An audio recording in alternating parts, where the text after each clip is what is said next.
support Democracy Awakening today?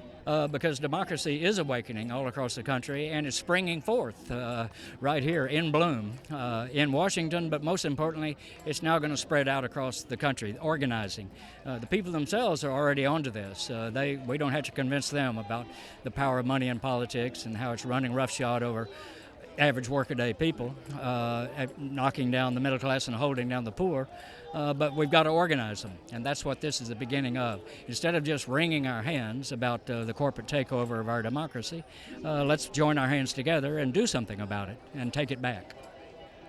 And so what kind of organizing do you see as being effective in really changing, legislatures' minds and legislatures' action? Yeah, it's going right at the people.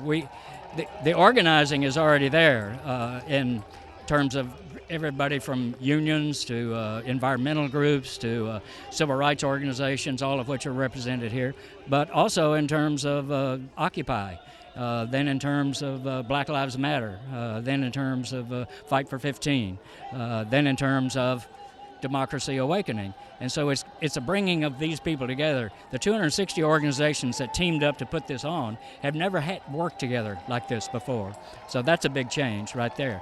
So it's to get everybody to focus some percentage of their time, all these organizations, on going to knock on the heads of these Congress critters and let them know that they may be getting money from those corporate lobbyists, but their constituencies are mad as hell about that.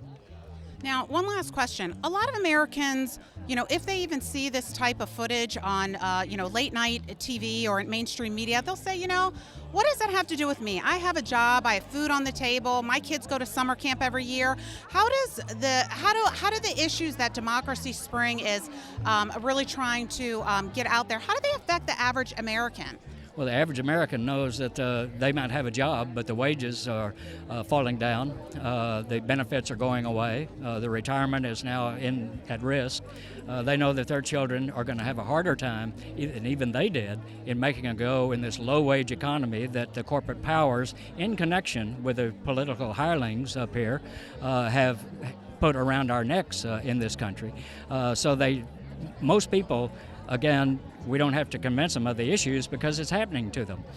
Farmers still are losing farms and losing land. Working families are losing jobs that are being exported. We just had the Carrier air conditioning say, we're going to Mexico. Nabisco in Chicago said, we're going to Mexico.